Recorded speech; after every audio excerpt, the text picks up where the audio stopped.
हमारा गठबंधन के बाद हमने पार्लियामेंट के सत्र के ऊपर कार्यकर्ताओं की बैठक रखी और अब तक 8 पार्लियामेंट क्षेत्र में हम लोग गए। दोनों पार्टी के कार्यकर्ताओं की संयुक्त बैठक हुई है और जिम्मेवारी लगाई गई है विधानसभा के चुनाव की कि उसके लिए आप अभी से लोगों से संपर्क करें। 2 शेष बची है हमारी, एक तो कुरुक्षेत्र की है जो 22 तारीख में है और एक गुड़गांव की है जो 23 तारीख में है। कुरुक्षेत्र की तो कुरुक्षेत्र की 23 है, कुरुक्षेत्र 23 है और गुड़गांव 22 है। आज आपके साथ बातचीत से पहले हमारी प्रदेश कार्यकारिणी की बैठक हमें इमरजेंसी में बुलानी पड़ी। 25 तारीख को चौधरी देवीलाल जी का 25 सितंबर को जन्मदिन होता है और हर बार हम अपनी पार्टी की तरफ से सम्मान दिवस के रूप में उसको मनाते हैं। हमेशा उसके अंदर गैर भाजपा और गैर कांग्रेस के नेताओं को हम निमंत्रण देते हैं। उन नेताओं को भी निमंत्रण देते हैं जिनका चौधरी देवीलाल जी के साथ सीधा संबंध रहा है और लाखों की संख्या में लोग आकर के उनको अपने श्रद्धासुमन अर्पित करते हैं। इस बार आज हमने फैसला लिया, ये सरसा से मैं आपके माध्यम से ही पूरे प्रदेश के लोगों को, देश के लोगों को जानकारी देना चाहता हूं कि हम जींद जिले के अंदर 25 सितंबर को चौधरी देवीलाल जी का सम्मान दिवस मनाएंगे। कुचाना की अनाज मंडी के अंदर बहुत बड़ी मंडी है, जैसे कैथल की मंडी थी उसी तरह से कुचाना की जो मंडी है वो 100 एकड़ के करीब जगह में बनी हुई है। कैथल में एक शेड था, हमें उसके साथ कर्टन लगाने पड़े, उसके साथ टेंट लगाना पड़ा, एक्सटेंशन करनी पड़ी थी लोगों की व्यवस्था बैठने के लिए। यहां 2 शेड इकट्ठे हैं, बहुत बड़ा एरिया है, मतलब लाखों लोग शेड के नीचे आ सकते हैं। उसमें हमारे विशेष रूप से जो मुख्य अतिथि के तौर पे आएंगे बहन मायावती जी जो है वो उसमें आएंगे। हमने उनसे पहले इस बात का आग्रह कर लिया था, जब मेरी उनसे मीटिंग हुई थी, जब मिला था तब मैंने उनसे कहा था कि आप इस डेट को नोट करवा लें, आप हमारे मुख्य अतिथि के रूप में उसमें लोगों को आशीर्वाद देने के लिए, प्रदेश के लोगों को आशीर्वाद देने के लिए आप वहां पे आएंगे। उन्होंने हमारा आग्रह स्वीकार कर लिया था और वो 25 सितंबर को वहां आएगी। ये 25 सितंबर की हमारी जो सम्मान दिवस है ये एक तरह से चुनावी रैली भी है और मैं ये समझता हूं कि हमारे गठबंधन के बाद जो रिस्पांस है लोगों का, इतनी बड़ी संख्या में कार्यकर्ता उत्साह के साथ आता है और जिस जोश के साथ लगातार लंबे समय तक बैठ करके जहां हमारा हौसला बढ़ाता है, वहीं प्रदेश को, एक इलाके को एक मैसेज देता है कि हमने अब की बार आर पार की लड़ाई लड़नी है, हर हालत में अब की बार सत्ता पे काबिज होना है। और जो ड्यूटी लगाते हैं उसको बहुत जोश के साथ हमें वायदा करके जाते हैं कि हम उसको निभाने का काम करेंगे। 25 सितंबर को भी मैं ये मानता हूं कि हरियाणा नहीं, देश की सबसे बड़ी रैली होगी जिसमें बहुत बड़ी संख्या में प्रदेश के लोग आएंगे और उस पर इस बात की मोहर भी लगा देंगे कि अगली गवर्नमेंट जो है बहुजन समाज पार्टी और इंडियन नेशनल लोकदल पार्टी की प्रदेश में बनने जा रही है। आज इसके बाद हमने बैठक रखी हुई है, आज फिर संयुक्त बैठक है दोनों पार्टियों की तरफ से सरसा की अनाज मंडी में, तो आप सबको उसके लिए भी निमंत्रण है, आप उसमें जरूर आए। आप सब हम अपनी आंख से देखें कि किस तरह से लोगों में एक उत्साह बना हुआ है। जहां सरसा लोकसभा कांग्रेस जीती थी, आज जब लोगों को आप देखोगे तो आप ये कहोगे कि 5 सीटें सरसा की बहुजन समाज पार्टी और इंडियन नेशनल लोकदल पार्टी का गठबंधन जीतेगा। कोई आपकी तरफ से कोई भी क्वेश्चन है तो आकाश जी से कोई भी सवाल आप पूछना चाहते हैं, चर्चा करना चाहते हैं? अभी जी, इस रैली का हरियाणा की राजनीति में क्या असर पड़ेगा?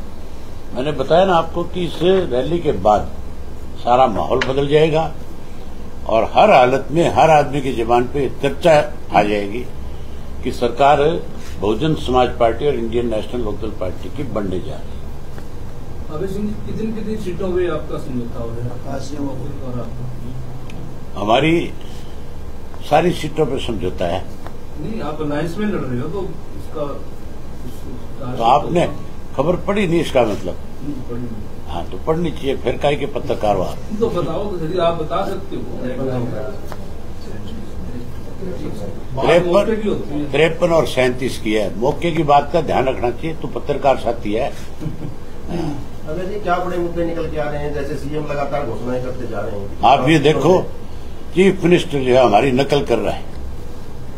जो वायदे हमने लोगों के साथ किए और लोगों को जो हम विश्वास देकर के आए हैं, अब सन 1987 में चौधरी देवीलाल जो बात कह देते थे, बंसीलाल उसको पूरा करता था। और चौधरी देवीलाल ये कहते थे मेरा मुनीम है क्या? हाँ, जो मैं कहता हूँ वो इसको करना पड़ता है। आज जो वायदे हम करके आ रहे हैं, मुख्यमंत्री हमारे पीछे पीछे उन वायदों को पूरा करने जा रहे हैं। हमने कहा था कि हर घर के ऊपर सोलर लगाएंगे, मुफ्त बिजली देंगे। इस नायब सैनी ने भी घोषणा कर दी कि हम भी सोलर लगाएंगे। हमने कहा 21,000 रुपया बेरोजगारी भत्ता देंगे, इसने घोषणा कर दी हम 1200 देंगे, 1500 देंगे, 3500 देंगे। इसी तरीके से अनेक ऐसे इश्यूज हैं। बुढ़ापा पेंशन है, उसको बढ़ाने की बात करने लगे। इसी तरह गैस के सिलेंडर को हमने कहा कि हम फ्री में देंगे, इन्होंने 500 रुपए का करने की बात कर दी। मतलब ये भी हमारी मुनीमी पे आ गए। इनको भी इस बात का एहसास हो गया कि अगली सरकार इंडियन नेशनल लोकदल पार्टी की बनेगी, जो लोगों को बहुत सारी ऐसी सुविधाएं प्रदान करेगी जिससे आज प्रदेश के लोग वंचित हैं। अबे जी, कोई डिपार्टमेंट ऐसा नहीं बचा जो करने में ना हो। पत्रकार नहीं बचे, तुम बच रहे हो, तुम भी बैठो एक आधा दिन। हैं? कैसे देखते हैं? अरे इसको बैठाओ आगे सबसे, जो नया नया पत्रकार था ना।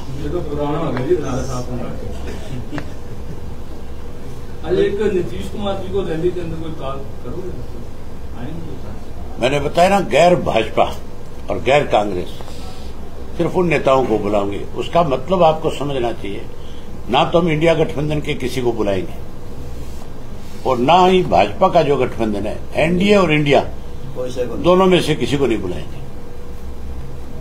जो इन दोनों के अगेंस्ट है, सुखबीर बादल आएंगे, क्योंकि बादल साहब का और हमारा जो एक रिश्ता है वो बहुत पुराना है, पारिवारिक रिश्ता है।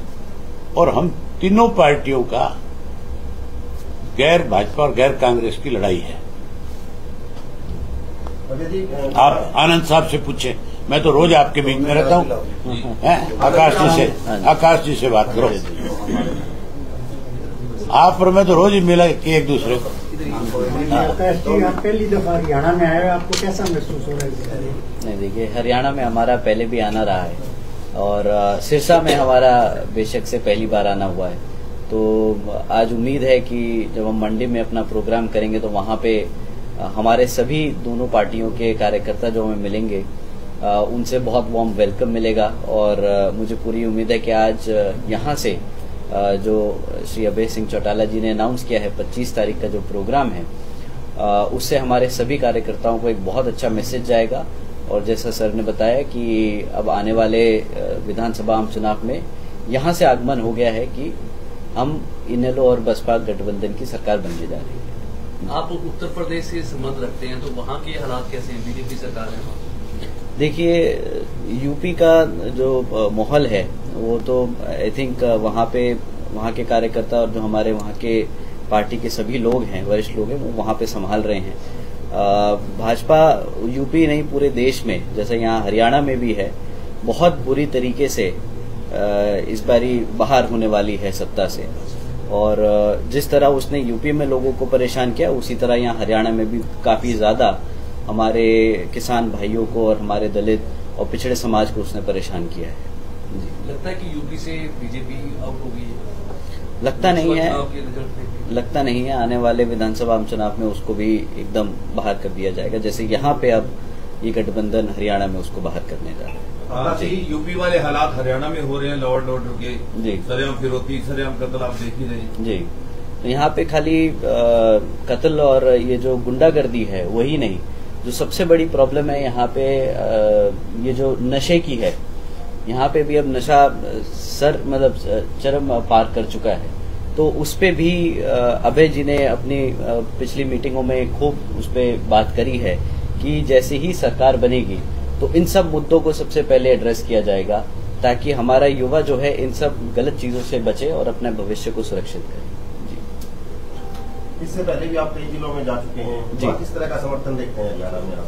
देखिए, जिस तरीके से यहाँ पे हमारे सभी कार्यकर्ता लोग दोनों पार्टियों के, हम अपनी पार्टी के लिए तो जरूर बता सकते हैं कि जितने भी कार्यकर्ता थे जो घर भी बैठ गए थे, अब वो भी कमर कस के एकदम मैदान में उतर गए हैं, जंग के उसमें एकदम बिल्कुल जोश से तैयार है।